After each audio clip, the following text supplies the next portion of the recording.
It depends on what the situation is. Because not only that, but once you create the situation, Sharian, that it depends, you will make it depends. That's all we are.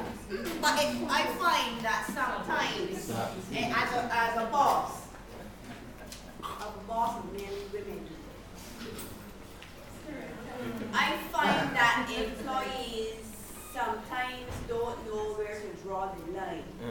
Right? So you crack a joke with them, no, and they seem to forget, that this is the woman that's signing the check. It's at the back of their mind. But as human beings, we will do and we will do and we will do until we cannot do anymore. So you get inch and we will try to take a yard. We do it in our relationships at home. So sometimes, depending on if it's a sensitive issue, for example, you will sit side by side with the employee.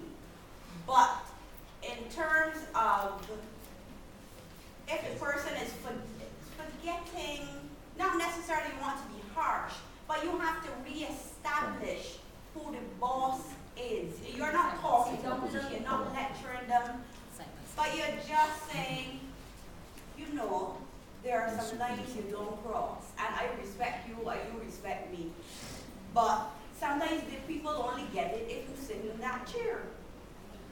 Because a lot of people have a lot of preconceived notions of, this thing we discussed this morning about soft. Right? So some people can only deal with persons in authority if they show some sort of authority. And the chair is the authority for a lot of people. This is not a general statement. This is what I've learned running a business for 11 years. So it depends. A lot of things depend on who the employee is that you're dealing with, his or her own perspective on everything, and the situation that you're dealing with at the particular time. So it depends. It's real wide. Okay. I appreciate that, Sharian. From my experience, that it depends is still my definition, personally.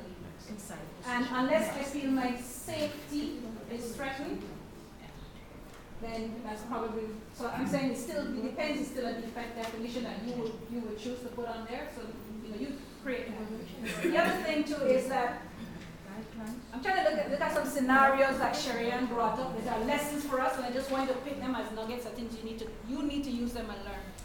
The boss cracks a joke with you, and in that moment, it is okay for the boss to crack a joke when the boss wants to crack a joke.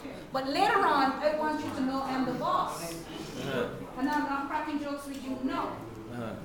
What's that going on there? Mixed notes. So I just want you to know that you need to be in line all the time. I am the boss, I am free to go over the line and come back over. Understand? I like that. But you just need to know where that line is.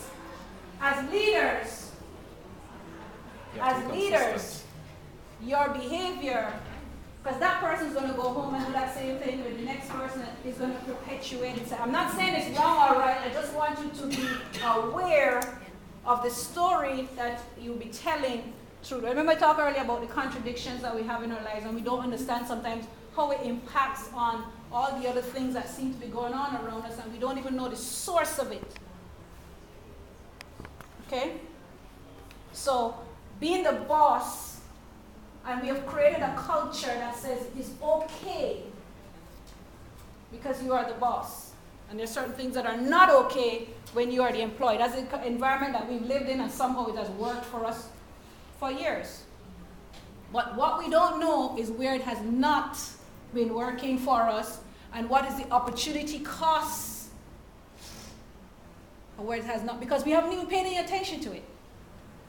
As leaders, I started off earlier by saying, clear the space.